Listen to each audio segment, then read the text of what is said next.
सोमावती ही कथा सोमावती अमावस्ये दिवशी अवश्य ऐकावी, ज्यामुळे ह्या व्रताचं पुण्य लाभतं आणि सौभाग्यवती स्त्रीचं सौभाग्य हे अखंड राहतं. चला तर मग सोमावतीची कहाणी ऐकू. एक आटपाट नगर होते. त्या नगरात एक गरीब ब्राह्मण राहत होता. त्याला 7 मुलगे व 1 मुलगी होती. बायकोचे नाव धनवंती तर मुलीचे नाव गुणवंती होते. घरी आलेल्या ब्राह्मणाची पूजा करून त्याला भिक्षा घालावी व नमस्कार करावा ही त्यांच्या घराची चाल होती. एके दिवशी सूर्यासारखा तेजस्वी ब्राह्मण आला. सकाळी त्यांची पूजा केली. 7 मुलांनी व सुनांनी त्याला भिक्षा घातली आणि नमस्कार केला. सुख संपत्ती संतती वाढो व सौभाग्य अक्षय राहो असा त्याने आशीर्वाद दिला. मुलीने भिक्षा घातली तेव्हा तिला धर्मिणी हो असा आशीर्वाद दिला. तिने आईला सांगितले की मला वहिनीप्रमाणे आशीर्वाद दिला नाही. तेव्हा आईने तिला पुन्हा भिक्षा घालण्यास सांगितले. तेव्हाही तोच आशीर्वाद दिला. हे पाहून तिच्या आईने विचारले, हिला असा का आशीर्वाद देता? ब्राह्मण म्हणाला, हिला लग्नातच वैधव्य येणार आहे. हे ऐकताच तिने ब्राह्मणाचे पाय धरले व आपल्या एकुलत्या 1 मुलीचे सौभाग्याविषयी उपाय विचारला. तेव्हा ब्राह्मण म्हणाला, 7 समुद्राकडे पलीकडे एक बेट आहे. तेथे सोमा नावाची एक स्त्री आहे. तिला मुलीच्या लग्नाला आणा, म्हणजे तुमच्यावरचे संकट दूर होईल आणि लग्न होताच तिला निरोप द्या. ही गोष्ट धनवंतीने आपल्या पतीला सांगितली. कोणीतरी जाऊन सोमेला घरी आणा. त्यासाठी त्यानं मुलांना विचारलं, पण मुलं काही 7 समुद्रापलीकडे जायला तयार होईनात. तेव्हा वडील स्वतः जायला निघाले. हे पाहताच धाकट्या मुलाला आपल्या कर्तव्याची जाणीव झाली आणि आई वडिलांना नमस्कार करून गुणवंतीसह तो सोमेला आणायला निघाला. वाटेत आला. सोसाट्याचा वारा सुटला. लाटा उसळू लागल्या. पलीकडे कसं जावं हे काही त्यांना समजेना. संकटकाळी परमेश्वराचा धावा केला तर तो भक्तांचे संकट निवारण करतो. शुद्ध अंतःकरणाने त्यांनी देवाचा धावा केला. तिथे एक वडाचं झाड होतं. त्याच्याच खाली जाऊन ते बसले. दिवसभर उपवास घडला. त्या झाडावर गिधाड पक्ष्याचं घरटं होतं. त्यात पिल्लं होती. संध्याकाळी गिधाड पक्षी घरी आले. घरट्यातील पिल्लांना चारा देऊ लागले. तेव्हा ती पिल्लं म्हणाली, झाडाखाली 2 पाहुणे उपाशी बसले आहेत. त्यांना टाकून आम्ही जेवणार नाही. तेव्हा पक्षी खाली आले. त्या ब्राह्मण बहीण भावाची विचारपूस केली. खावयास फळे दिली. उद्या सकाळी तुम्हाला घेऊन जातो. सोमाबाईच्या घरी नेऊन सोडतो असे त्याने सांगितले. देव भक्ताच्या हाकेला धावून आला. त्यांनी देवाला मनोभावे नमस्कार केला व दोघं झाडाखाली झोपले. सकाळी पक्षी आले. बहीण भावांना आपल्या पाठीवर बसवून सोमेच्या घराशी नेऊन सोडले.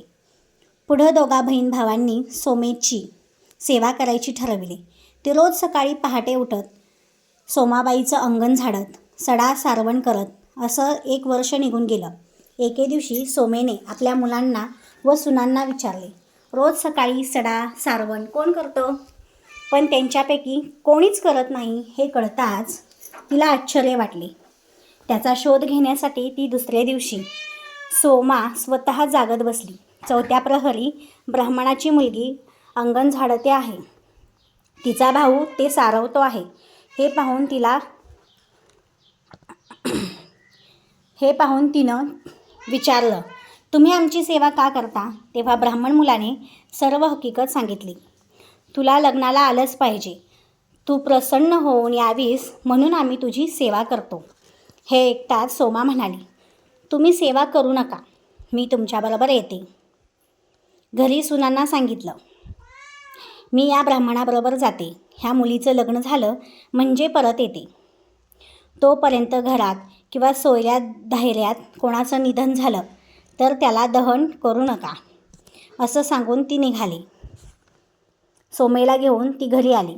सर्वांना खूप आनंद झाला. धन्वंतीने सोमेची पूजा केली. धाकट्या बहिणीसाठी उज्जैनीहून अनुरूप असा नवरा पाहून आणला. सुमुहूर्तावर लग्न लावलं. वधूवरांवर अक्षता टाकल्या. इतक्यात नवरा मुलगा हा बेशुद्ध पडला. तो निश्चित पडलेला पाहून सगळे घाबरून गेले. सोमेने मुलीला धीर दिला. मी तुला सोमवतीचं पुण्य देते, त्यानं तुझा पती जिवंत होईल. तिनं हाती उदक घेतलं व संकल्प केला आणि आपलं पुण्य गुणवंतीला दिलं. गुणवंतीचा पती जिवंत झाला. सर्वांना खूप आनंद झाला. सोमा आपल्या घरी जायला निघाली. इकडे सोमेच्या घरी तिच्या पहिल्या मुलाचं निधन झालं, नंतर पतीचं, नंतर जावयाचंही झालं. सोमा आपल्या घराची वाट चालतच होती. वाटेत सोमवती अमावस पडली. त्या दिवशी एक वृद्ध स्त्री वाटेत भेटली. तिच्या डोक्यावर कापसाचा भारा होता.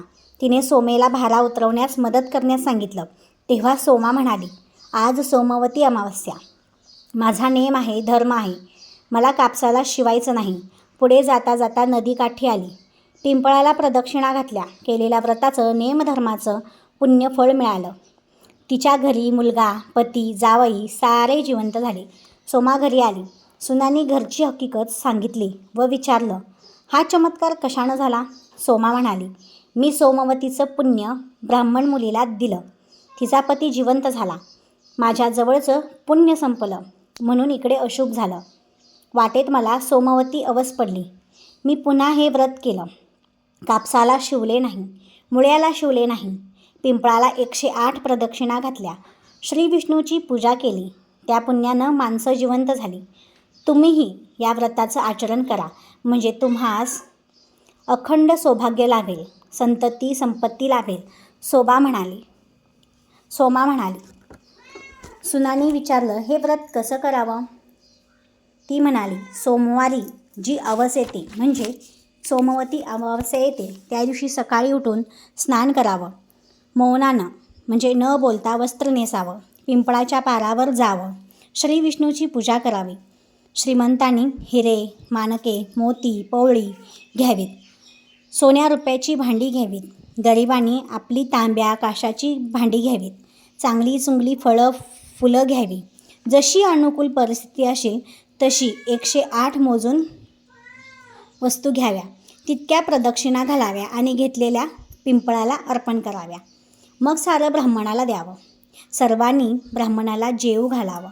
आपण न बोलता जेवावं. ह्या व्रताने अखंड सौभाग्य मिळते, वैधव्य प्राप्त होत नाही आणि मनोकामना पूर्ण होते. विपुल संपत्ती, संतती प्राप्त होते. ही 60 उत्तराची कहाणी 5 उत्तरी सुपूर्ण संपूर्ण. ही कथा किमान श्रवण केल्याने सुद्धा ह्या व्रताचं थोडंफार पुण्य आपल्याला लाभेल. नक्कीच तुमच्या मित्रपरिवारासोबत, तुमच्या बहिणीसोबत, तुमच्या आईसोबत, तुमच्या मैत्रिणींसोबत नक्कीच शेअर करा. व्हिडिओ शेवटपर्यंत पाहिल्याबद्दल तुमच्या सर्वांचं मनापासून आभार. व्हिडिओला एक लाईक अवश्य करा. आज सोमवती अमावस्या आहे, तर कमेंट बॉक्समध्ये ओम नमो भगवते वासुदेवाय नमः किंवा श्री स्वामी समर्थ लिहायला अजिबात विसरू नका. धन्यवाद.